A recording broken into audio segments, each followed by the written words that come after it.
Okay, 6 o'clock. We got people rolling in here. This is a pretty good sign. I guess we're getting ready for basketball season, despite Sunday night football. Welcome, everybody, to our first session of Rekindling Our Basketball Minds. The idea here is obviously sell slowly into basketball thinking. And the way we've done it in the past has worked out pretty good the last couple of years is we've taken a look at the state championship games and taking a look at the positive items that have come out of them. And also, there's a couple of learning situations which we'll take a look at as well. So, without John McDonald is with us tonight, so we're always blessed with that. And he will be talking about his fall presentations in a little bit, just as soon as we get cracking here. So, I'm going to start the things off. Just a reminder, please keep yourself muted so far. I think everybody's in that category. That does not mean, though, if you have a question, please put it in the chat box. Chris Jeffrey, I see that you're on the call, so I'm going to surprise you if you don't mind, since you're such an expert at this. If you don't mind, if you want to take a look at that, if something comes up, I would appreciate that. Yeah, no problem, sir. I'll monitor the chat box. Okay, excellent. All right, that's good. Good teamwork there. And we will have open mic session at the end like we normally do. All right. This is primarily to remind me to make sure recording, and I did. And also, there was my email address if you have any, I should say our email address. Actually, I'll go back to that just a second. Just anybody. If you should have a question, comment, or concern, please feel free to shoot an email to this email address. If you have any idea that you want us to address in these sessions that we have, by all means, feel free to do so. All right, a couple of reminders in regards to these sessions. We're going to go every Sunday night except for the 19th. And the reason for that is that we have a special graduation for new officials on that night. So we've added the date at the end. But we're still going to go through all of the state championship games all the way through to November. So, and it will be at 6 o'clock on Sunday night. The Phoenix tip-off meeting is going to be on Monday, 20th. Doors open at 5. Meeting starts promptly at 6, and it's different from in the past. It's now going to be at Washington High School in their auditorium. In regards to new officials in the Phoenix area, those meetings are being held at the AIA office. We try to do everything at 6 p.m., as you can see, and there are the dates. Jeff Barker is your contact person, should you be interested in that and you're a new official. If you're in the Tucson area, we also have classes that are beginning this coming Tuesday, September 30th. I am the contact person for that. And as you can see, we're going to go every Tuesday night, starting at, actually, I gotta change that. Okay, I'll correct that later. The transfer scrimmage, if you're a transfer, that we have a scrimmage on November 13th at Brophy. It starts at 6 o'clock. It gives us a chance to get acquainted and take a look at how things are working out and what have you, meet the people that mentors and advisors and what have you. So that's on November 13th. Can't tell we've got rust. Okay, we'll bring in John here. John's got a couple of meetings that he's going to fill you in on in regard to what he's going to be doing. These meetings are at the AIA office, 6 o'clock, so right on time. These are basics, and I try to spend an hour and 15 minutes on the very basic, and it doesn't matter whether you're a new official or old official, I should say veteran official. Crew of 2 on this Wednesday, and then a crew of 3 on the Monday. So all people are invited. All right, I think that's it for the announcements. So we'll go right straight to the video. And before we get to the video, I always like to put up this disclaimer, just a reminder, although on Kudo night, it's usually not that difficult because there's usually not too many embarrassing situations in there. Obviously, the reasons for the video are for educational purposes only, and they're shown for the spirit of growth and not for judgment. All right, we're going to start off with the girls 1A state championship crew with Jeff, Gishi, and Steve. And let's see what they have for us. Now, kudo number one, before I run this, some of you, by the time I get through this, first kudo, you may say, well, this is pretty basic. I mean, kudo should be really big time. This is really big time. Little details, and when we talk about rekindling our minds, getting ourselves ready for basketball season, we're going to have four little details here that are very important, especially if you are a brand new official. These little details will help you advance much more quickly if you can pay attention to these and add these to your toolbox. And veterans, it's a good reminder of things that need to be taken care of. So let's take a look at the first one here. It's pretty basic. Making sure that the two lower lane spaces are properly filled. As you can see, Gishi here has done an excellent job as our lead official, making sure. In other words, we don't try to make it an I gotcha situation. We fill it. Okay. Sometimes some people don't understand that. We try to prevent that. So that's one area where we take care of the business. Detail number two. Now this is a biggie, and that is adjusting our position to get the open view.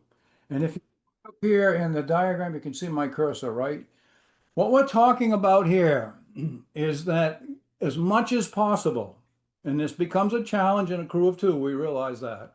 But as much as possible, this is the kind of view that we want. We want to be able to see both players and the basketball. In other words, open view or open look. Over here on the right, we can see we have a closed view or what's called a straight line view, and we try to prevent that from happening. And what we see here is Gishi has done an excellent job here. And again, it's not a major, I got to sprint here and sprint there. Sometimes it's just a casual, but it's something that you got to have in your head that you want to work and not accept the straight line view and work to get the open view. Watch Gishi over here and what she does and just her movement.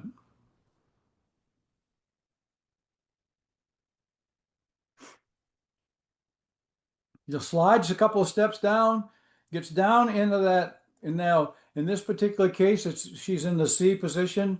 So obviously this is dealing with a crew of three, but she's going to slide down. She doesn't get there too soon because the ball is still in the backcourt, and she's accepting it. Sometimes we see our center official kind of looking off ball too quickly. So she does a nice job here of accepting it and then moves down to get the open view. If she had stopped there, and this is where we sometimes see officials stop, and she would be straight line. Now, in this particular play, nothing really happens because they're just going to pass it real quickly. But I just wanted to bring that up as a reminder, again, to get the rust out of our minds in regards to the importance of open views. Detail number three, she has great eye discipline. As you can see here, the ball has swung away. You can't see the ball, but it's at the top of the, actually by the jump circle. And now she has disciplined herself. She's not a ball watcher. She trusts her partner and is now watching off ball. Well done. Jeff, let me just add to, if you look at the lead official, you can see he's 6 feet off the end line. That's where we want you. Too often, our guys and gals are standing on the S or the T in state. So this is perfect position. All right. Detail number four. Sideline bounce pass. Remember in Arizona, this is actually an Arizona absolute. If we have any transfers on the line, this is one thing that you can kind of make a note of. The two sidelines and the backcourt end line, we have a bounce pass. We use a bounce pass. Gishi here is going to do a good job. She's going to start at the spot, and then she's going to back off. And then she gives the proper distance. And I'll talk more about that in just a second when we get back to live action.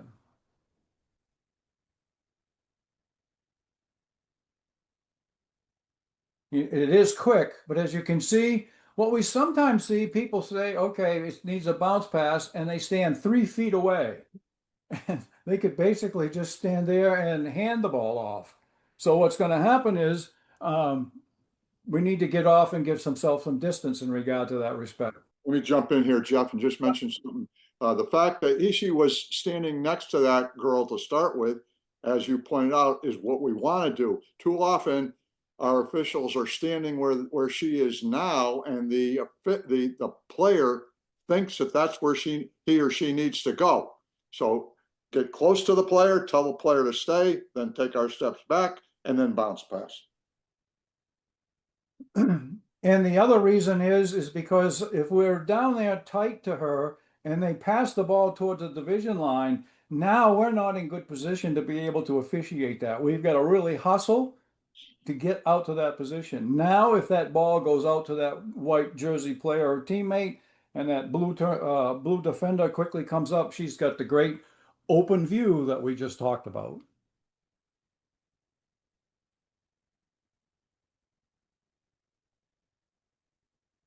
All right.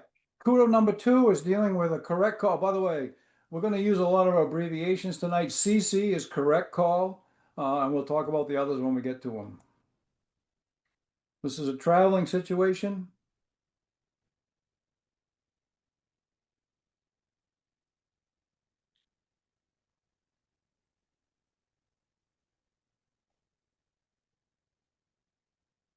So what we like to do is we show it at game speed, we show it at slow motion, and then we get into the teaching points. And here's the teaching points. So in officiating the travel, what we need to talk about is, okay, we need to find the pivot foot. The dribble ends here, as we can see, she's caught it with both hands. She's got one foot on the floor. As a result, that left foot, that becomes the pivot foot. And that's what we have to zone in on. And remember that she can't lift it and put it back on the floor without releasing it on a pass, a try, or call timeout. And as you can see here, she steps with that right foot, which is legal, but then lifts the left pivot foot and puts it back down on the floor before releasing the ball. And as a result, we have a travel situation.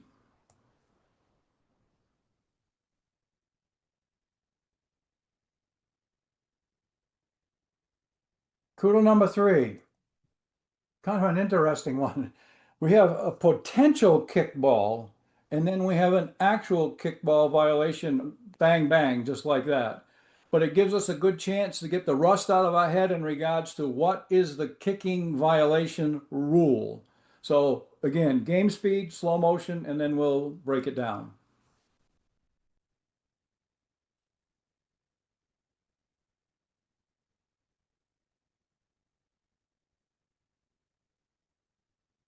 It happens pretty quick.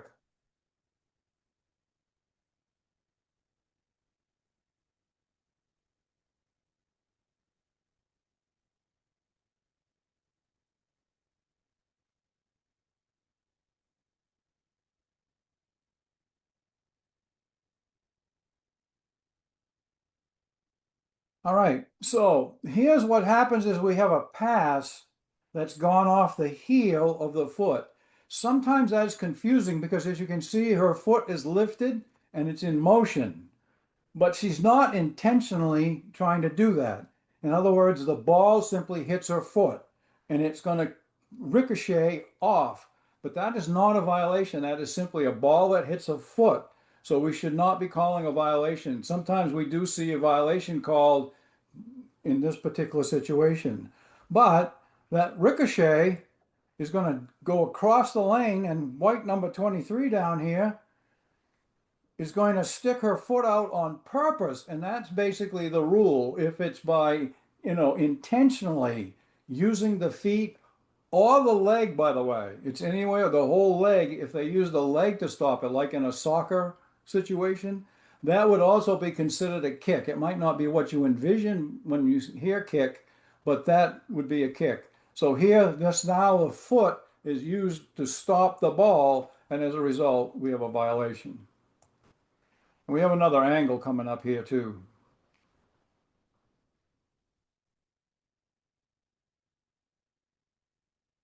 Same play on the other side of the court. So off the heel, and then the foot is used to stop the ball. Kudo number 4, free throw violation situation.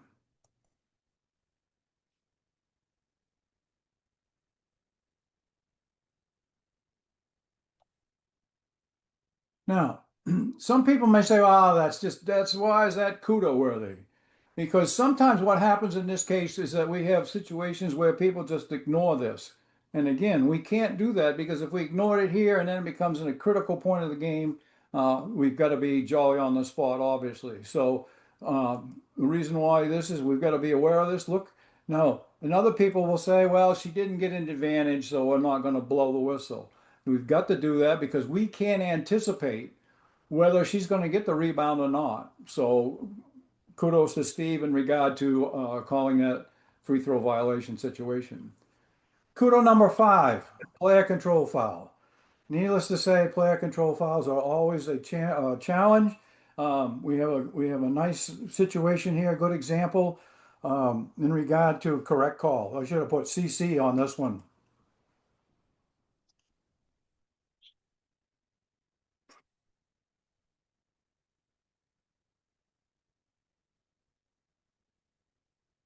Game speed, slow speed.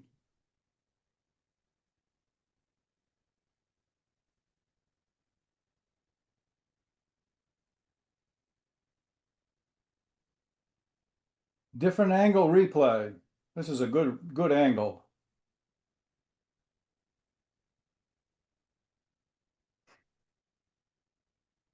All right, the teaching points.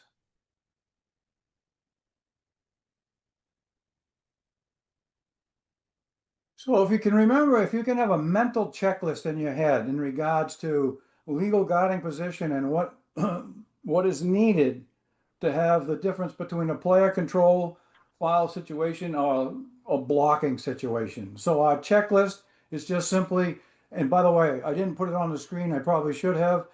If the defender gets in the path, and as we can see, if you can see this cursor, yeah, the path, white defender is in the path of the blue player trying to go to the basket. So what she has to do, 2 feet facing, 2 feet on the playing court, check. Facing the opponent, check. And she got there before the player left the floor. Obviously, she's still dribbling here. So all the components of legal guarding position are in place. Now the onus is on the offensive player to avoid any illegal contact. And we obviously have already seen what happens next. And so as we can see, that should be white number 1, maintains legal guarding position. Now, some people will say, but she was moving. She had 1 foot on the floor. Remember, once you have obtained, you then may maintain by moving laterally or obliquely, backwards, or on an angle along just backwards. The only thing you can't do is you can't move forward. As you can see, white number 1, she slid backwards, maintained that position, and then when we had torso to torso contact, we have the correct player control foul, as was called by our lead official. Well done.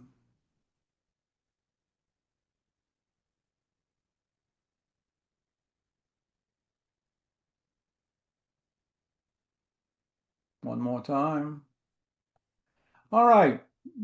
That brings us to the end basically of the 1A girls wrap up. However, as I said, there's also some situations in here that might not necessarily, well, one of them is a kudo. One is a big time kudo, but I separated it out because it is so important in regards to rekindling our mind, a learning situation, etc. And then there are 2 learning situations that definitely aren't kudos, but they are definitely something that will help us hopefully learn from our mistakes.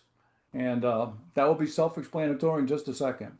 All right, let's take a look at play number 1.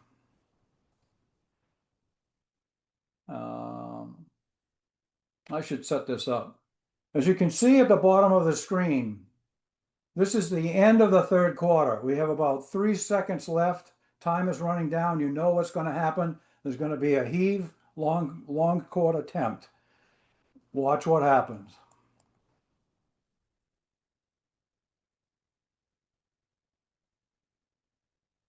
Steve is right on it. Good foul call.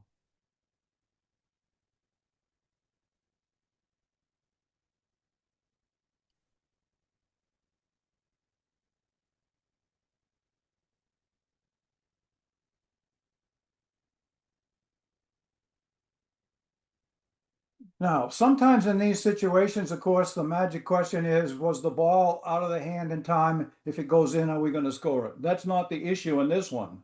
The issue in this one is the ball clearly is out of the hand. The question is, how do we play? So this is what we're going to focus on in that regard.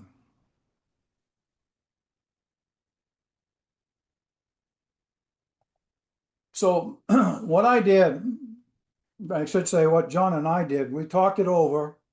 We had a good discussion, probably 20 minutes worth.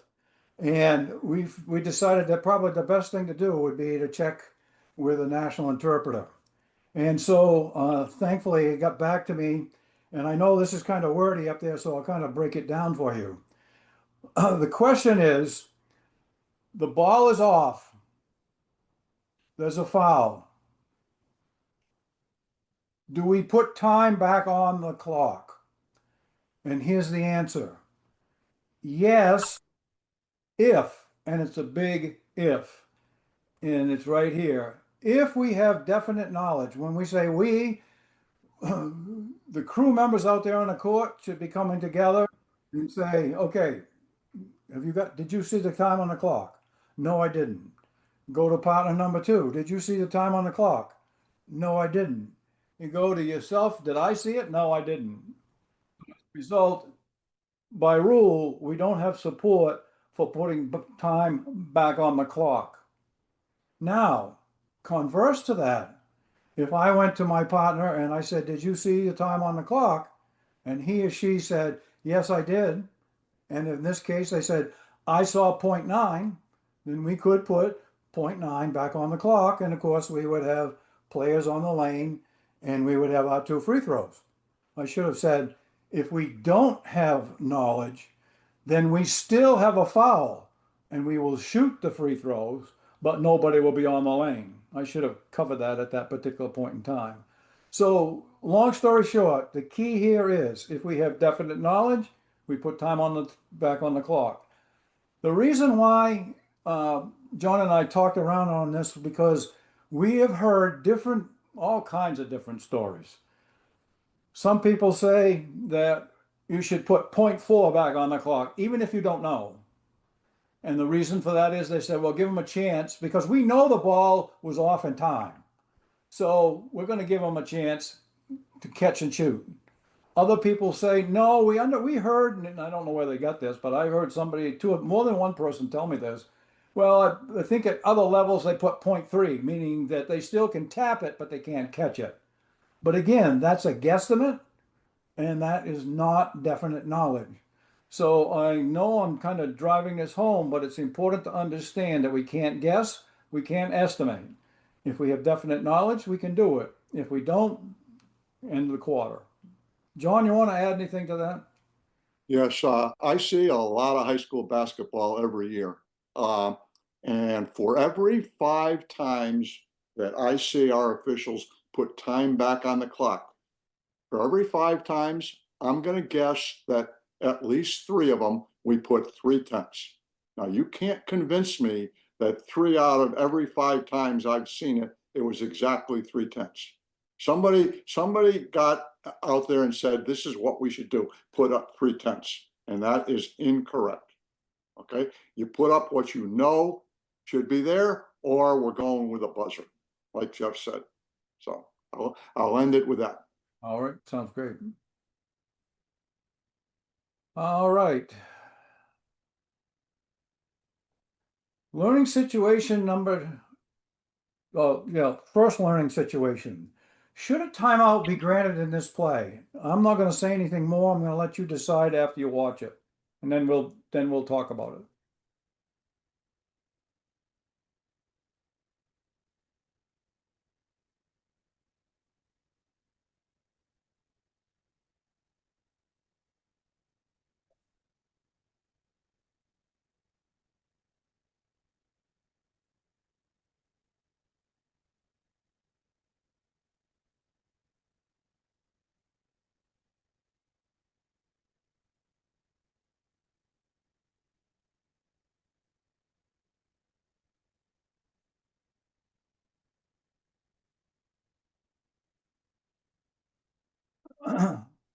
Okay, a little context on the game before we break it down. The blue team scores their second three-pointer within 10 seconds. The game is in the third quarter with 4 minutes on the clock. The reason why I bring this up is because, sometimes we can have a sense of when a coach is going to call a timeout. Like at the end of the game and they're making a rally and they're coming back, they want to stop the clock, etc. I personally, this is a personal thing, is sometimes we get confused in regard to when coach is going to, we get surprised. You know, I used to be a coach and I didn't want to kill my momentum. But it seems to me that more of a strategy is now that they score bing bang and they want a timeout. Again, I'm not going to get into coaching strategy, but what happens here is exactly that. They're going to have two quick scores within 10 seconds. And they quickly hustle back to the division line, put a half court press on, and that's how they got that second shot. The reason why I bring that up is because I think we as a crew got confused, or not confused, but we got surprised by this. We weren't expecting the timeout. So let's break it down a little bit further. Hey, Jeff, while you're looking, there Yep, was go a ahead. question for the last question about time on the clock. The question is, could we ask the table about putting time on the clock and if they had definite knowledge? Yep.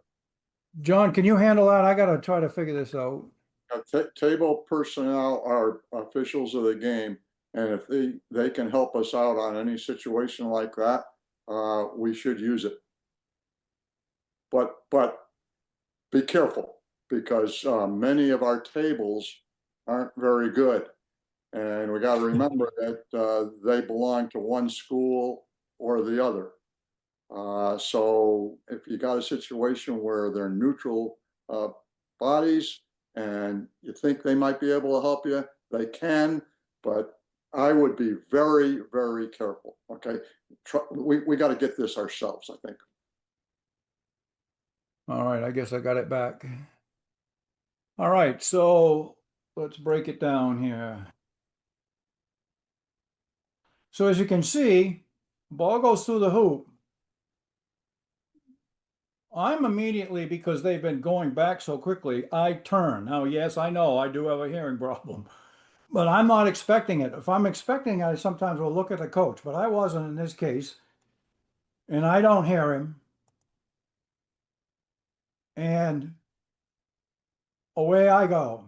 So he immediately then is going to turn and try to get the attention of the new trail. But of course, and this is the important point, is that right now, that team already has had the ball at their disposal. And a timeout can't be granted. And the key thing to learn there is once you started your count, that means that the ball is at their disposal, and the only team that can call timeout is the team that has control of the basketball. So learning situation right there is before the season even starts. This happens quite frequently during the season, and we just have to have tough skin in that, and we just have to say, Coach, just because you hollered for it is that we can't grant it. We have to see the circumstances. And your player is definitely not in control of a basketball, so we can't grant the timeout, or we shouldn't have. All right. Hey, This Jeff, one, go ahead. just to go back to that last question because someone's asking again. This is more specific. Can you ask the table for help on time on the clock, or is it only the officials? Can we just go back to that? Yeah, we can get help from the officials at the table, but I'm saying we don't want to have to do that. It's got to be an unusual situation. Yeah. Jeff, would you agree with that statement? Oh, 100%. Now, if you go to a school, there's some schools where, the timer has been there, I'm going to exaggerate, 50 years. And they're extremely dependable and they know what they're talking about and they're very fair and what have you. In that case, you might want to, but I agree with John 100%. that in most instances, I just think you're getting a sticky wicket if you start to do that. I think it's better to just get your crewmates together, discuss it with the crew, and go with that.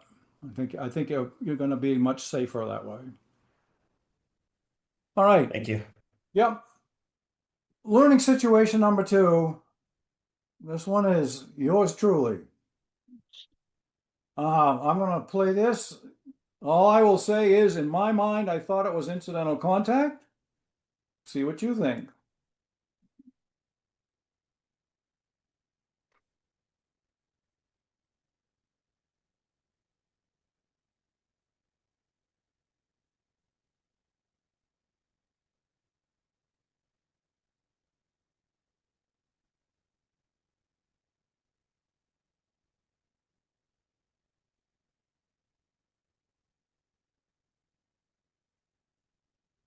All right, the teaching points.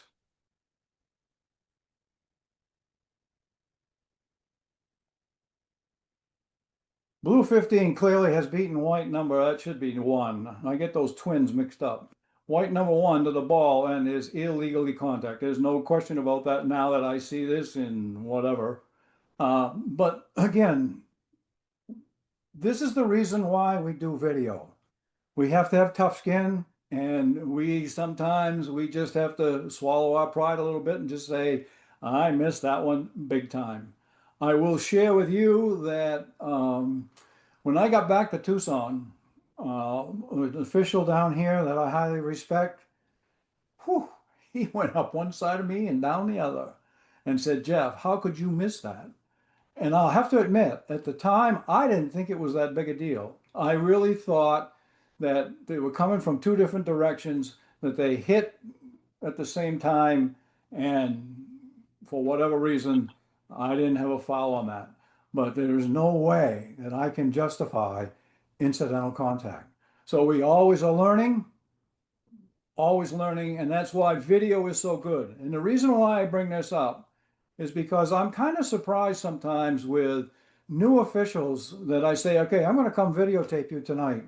And they say, oh, no, I don't want to be videotaped. Please change that thinking for this very reason right here. This is how we learn. You got to watch yourself.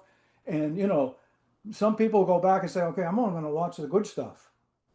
But the good stuff, yeah, it's encouraging to build up your confidence and what have you, but it also, you need to see yourself when you blow a call as badly as this one, and you learn from it. That hopefully the next time that happens, that I will snap to me and I will get it. So to wrap this up, I want John to talk on this too, but I want to just, I got a thing coming up here, right here. So what did this official, yours truly, learn from this play? 1, maintain your focus even when the play seemed calm. I think what happened here in my mind, they had a routine throw in. There was no pressure. They just flipped the ball in. It kind of got loose. And I hate to admit it, but I think I let my guard down just for a second or 2. And that's all it takes. Because then, bang. And then instead of seeing the whole play, we react. Sometimes we get it right, and sometimes we get it wrong. But this clearly was not an incidental contact play, and it needed a whistle. John, your thoughts? So Jeff asked me what I thought of the play, and I said, 100%, I got a foul on it. After seeing it just one time, based on what Jeff has talked about for the last 2 or 3 minutes. But I also said that let's say it was a little different and we don't have a foul on it. We got an out of bounds play. I'm going to sell that out of bounds play a little bit more. We got 3 or 4 plays per game, maybe 4 or 5 that we got to come out of our skin a little bit and convince the people that are only 50% sure that they saw the same thing that we did. So those are my thoughts on the play. And if you look up at the word more on the table there and you look up in the second row, I'm looking at that play. So Very good. Thank you. All right. That brings us to the boys 1A state championship with David, Tom, and Jimmy. They got some good stuff for us. Let's take a look. can I Jeff, before you start? Question. So many of the people that are on the call right now probably don't know these three individuals. I will mention that all three of them are from three different areas of the state. So you're working a state championship game. If our mechanics are as good as we hope they are, these three can work as good as any three from the same area. So that's a reason for our mechanics for being as good as we hope they are. Perfect. All right. Kudo number one. Here's another one I haven't explained. NCC, no call correct. You know, a lot of times we talk about and we analyze situations that have a whistle. What's interesting with this crew was I think most of the kudos in this crew was because they didn't have a whistle. And that's not a slam, that's a compliment.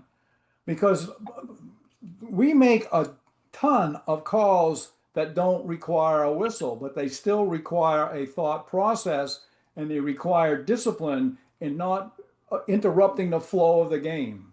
And this is a good example of this in regard to we're going to have a kind of a hard contact situation in a screen, but of course the screening rule comes in, and I think what happens here, we're going to see that our official has good knowledge of the fact that its time and distance come into play. So let's take a look. While you're doing that, Jeff, there's a pretty good question in the chat box. Okay, John, will you handle this? Yeah.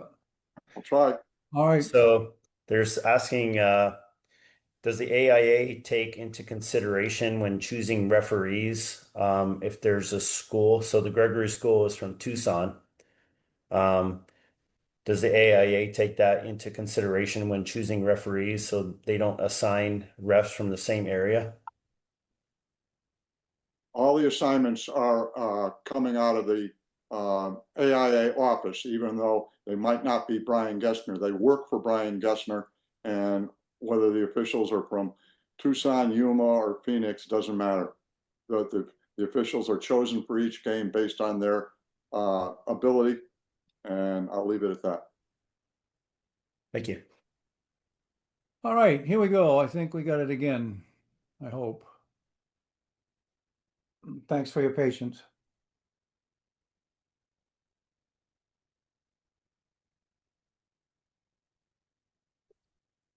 See how Jimmy is keeping that open view.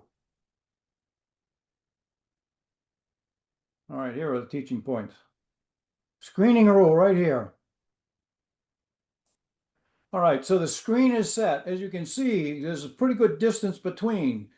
Our mind should be thinking, okay, I see the screen, I got to be aware of it. Time and distance, depending on how fast the player is going. Remember, time and distance, 1 to 2 steps is all that's needed.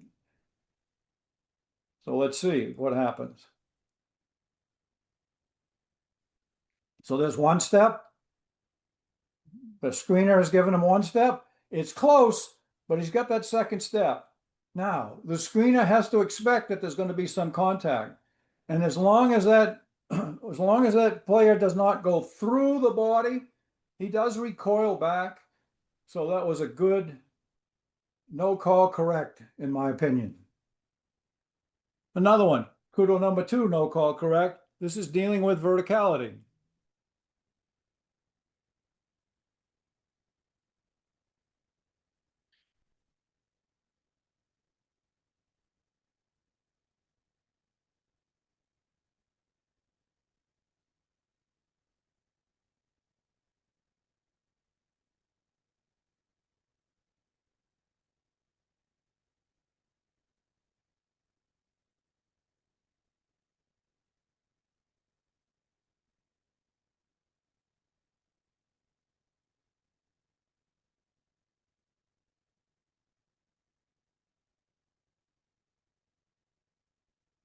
So blue number 43 jumps straight into the air. That's his vertical position. There is slight contact, but the contact is caused by the offensive player, not by the defensive player. He stays in his vertical space. He jumps in the air. Remember, they are able to do that. Another good no whistle. Kudo number 4, correct call. This time It's an illegal screen. It happens to be Jimmy again.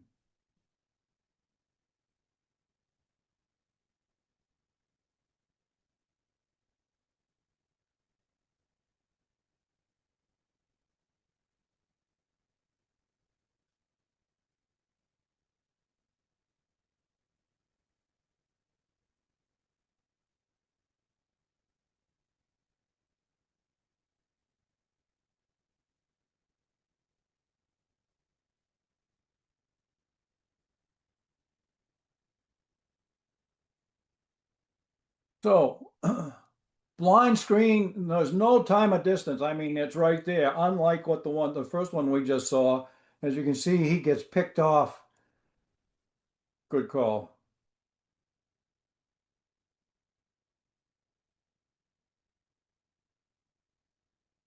Jeff, let me make a comment in here on a very basic rule. Notice that the blue jersey team has black jerseys underneath them. That's legal, and it's been legal for about 2 to 3, maybe 4 years. All right, and this is a perfect example of why the Rules Committee made black legal for everybody, because this team would have very, very difficult time getting that color T-shirt. Okay, so they could be wearing powder blue T-shirts if they wanted to. Okay, or in this case, all the ones that have T-shirts, they're all black, which is legal. Okay, and also let's take a look at this play. Now Jimmy just made that call. Where's Jimmy's new position got to be? Okay, he's got to come across, right? He's got to come across and become the C. Okay, so the original lead is going to stay where he is, pointing to the players where he's going to inbound it. Okay, Jimmy's going to come across, and the official who has his back to us becomes the lead official in front of the other team's bench. So that's basic rotations on fouls. See if you can figure out why I gave Jimmy 90% textbook signal. I've been asked many times, and I think this actually came up last year. When you have an illegal screen, what do you do? What's the signal? And there's a couple ways of doing it. Let's take a look at what Jimmy does.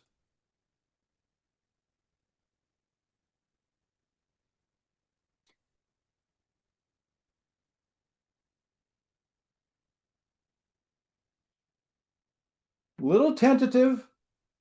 This is what we mean by practicing in front of the mirror so that we've got nice and good polish on this. And the only thing that I would say, and I get a feeling John will have something to say too on this. Remember, we've got to give a nice, strong stop the clock signal first. The Kudo, the reason why I singled this out, he does do the correct signal, which is I think 2 or 3 years now. It's no longer the punch, it's behind the head, just like we see that he's starting to do here. And then we go with the direction with the 4 fingers, direction, and then we indicate the throw-in spot. And then the block signal. And John, I know you always like to talk about the block signal. Well, I think that many times we don't do a good enough job with the fist. You know, get the fist up in the air, slight pause, and then if we want to go back at it, back ahead right there, that's okay. But I think a stronger fist to indicate, well, we got a foul, and then quickly indicate which team do we have it on. Okay, the faster we can communicate that, the less problem we're going to have. Very good. Again, I don't think we can see enough travel situations, so it's important, especially for new officials. Again, we got to find a pivot foot. This was a tough one. This was really weird. Tommy D does a good job of seeing this one. Well, Jeff's trying to fix that. I'll comment on something that right at the beginning of that video, before the play happened, our 3 officials were in perfect position, absolutely perfect. Right, lead official was 2 strides off the end line, free throw lane line extended. The C was at the free throw line extended, and the trail official was at the top of the circle, which is where we want to be in Arizona. The manual says 28 foot 28 foot is a number. We don't know where 28 foot is. The top of the circle is 25. So 3 or 4 years ago, Brian and I decided, let's make the top of the circle our home base for our trail officials, unless we got pressure between the division line in there. So that's a comment. All right. There, that's what I'm commenting on. Notice where David's a lead official, 2 strides off the end line. Jimmy's at the trail. He's at the top of the circle. And T is at free throw line extended. Perfect. All right, cross our fingers here.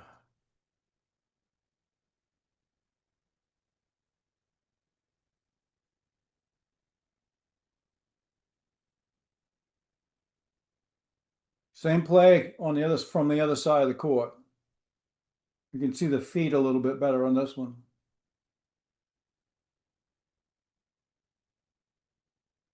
I'm going to comment a little bit of a suggestion. We need the palm up, quick palm up to indicate a violation rather than the wave off first.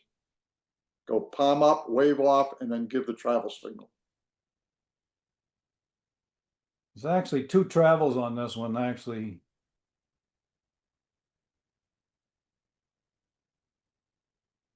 He does do a great job of selling this. Yes. He convinces the people who are cheering for the white team that it was a travel. And again, this is going to be another signals and procedure, 90%, but again, we need to stop the clock. But everything else is excellent. Good, strong signal, as John said, he moves in. The key thing here is that he faces the players. Sometimes we see a travel and the official just turns and starts to walk away from the players, turns his head. Tommy D does a good job. He walks towards the players and then gives the signal. Nice job. All right. Number 6, exceptional sense of urgency. Check this out.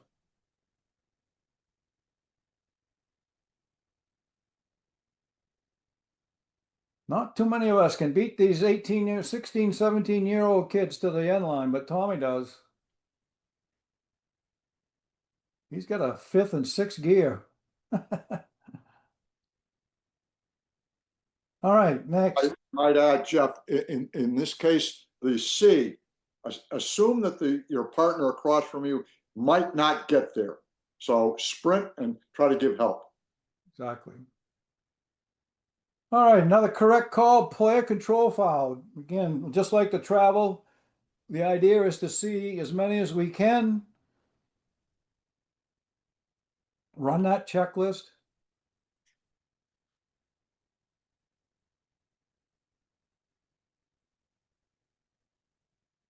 Same play, opposite court angle.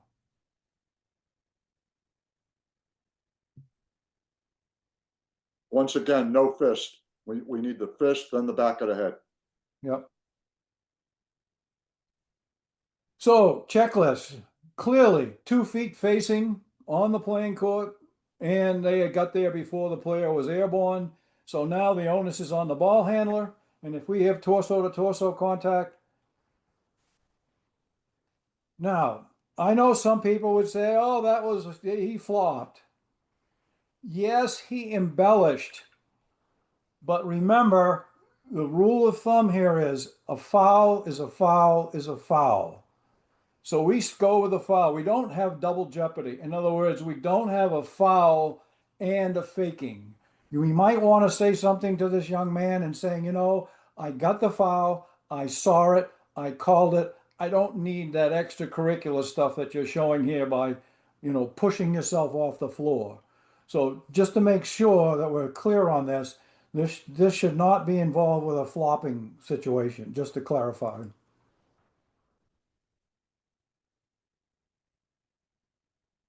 All right, to wrap things up with the boys 2A, we've got a couple of learning situations here as well, just like we did in the girls' game. Learning situation number 1, I'm going to ask you the question and let you decide. We've talked about verticality tonight. See what you think about this one.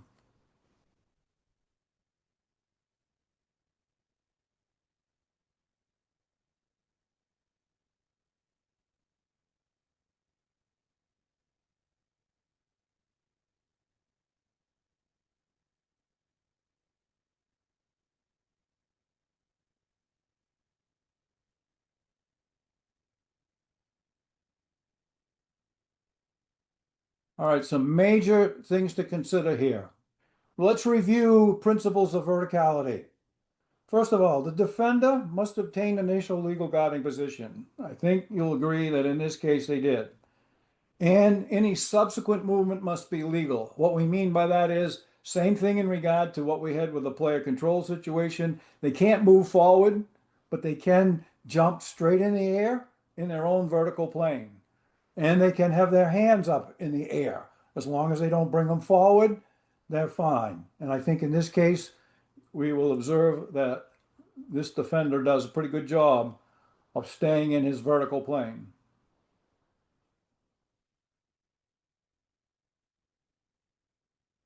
So here's the 2 feet facing, legal guarding position has been obtained. He jumps in his own vertical plane. His arms are in the air. There is some contact, but it's caused by the offense, not enough to be illegal, but it probably would have been a little bit better to have a no whistle on that. Coverage wise, also, we probably should talk about that a little bit because that's coming into our leads primary coverage area. Whoops. How did I get back there?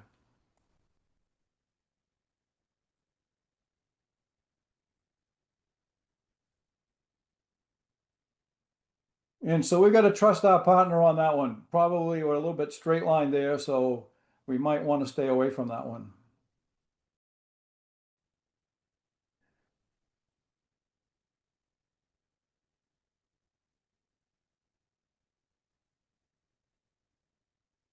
So the question is this basket interference?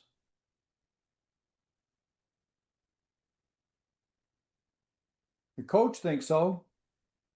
So that gives us a chance to review some things here. The basket interference review here. Remember, if a player contacts the ball, the rim, the flange, or the net, and the net affects the ball, while the ball is on or in the basket, we have basket interference. And the question is, and this is where John's point's coming in, were we in good position to observe this play to actually see that this was basket interference? We'll take a look at the rule first, and then we'll take a look at the positioning. You can see the ball is on the rim. It's touched by the white jersey player. Now the question is, were we in good position to see the infraction? And John, I'm going to let you take it from here. Just a second. If you can put, yeah, right there. We want David's feet within 12 inches of the 3-point arc and a half a step behind the free throw lane line extended so we can see that player's feet. We also need Jimmy as the coming right up. Okay. Let's watch where Jimmy goes. Yeah. So we're at this basket. Don't see that? Don't worry about the basket at the other end, 84, 94 feet away. Let's stay at this basket. Okay, because I got basket interference on this from my office watching a video 6 months after the game. Okay, but if we had David closer and Jimmy staying, maybe we get a better look at this. And see, I know some people they get upset with me and say, Jeff, what's the big deal about this with these arrows? But the point here is that we gotta anticipate the next play. And if you stop and think about percentages, what are the percentages in regards to shooting free throws and especially shooting 3-point shots? There's probably there's less than 50% that are going to go in, and there's more than we're going to have rebounds for. So we need to have, as John has said, we got to have these people moving towards the basket as opposed to away. See, basically right now we've got 2 trails with one that's going to split down the other end. All right. That hopefully is going to get I got one last thing to do here, and it has to conk out, and this is a goodie too. Any well, I got to get this last one up there because it's really Jeff, there was I think 2 questions on that last play, questioning the positioning. On Um, which play? for the free throw where you had the officials out and you were showing the positioning. The first question is, why'd the trail move when they start to shoot? He should have stayed there. So it's more of a comment. And then the next one, was the trail responsible for the basket interference call? If the trail is 100% sure, 110% sure, and the center official or the lead official doesn't call it, then call it. As a matter of fact, think about this angle, where the trail official's angle is much better than the C official. So I'm going to say, if you're 100% sure it was on the rim, go blow your whistle and get it. All right, one last, I label this as a super kudo because it's a team effort by all three, Jimmy, Tommy D, and David. You can see here, let me just go ahead just a little bit. There's going to be several no call correct, you got to call them rulings. And watch the pace of this game and watch how this crew covers it. Amazing, I think. What great hustle. This is what it's all about, a sense of urgency. Back and forth. And we've got some crazy plays. A couple players go to the floor, but nothing, I don't think that's illegal. Got a good block situation. Got game flow. We didn't interfere with it. I think that was a good one to end on. So we will now open up the floor. Let me So stop.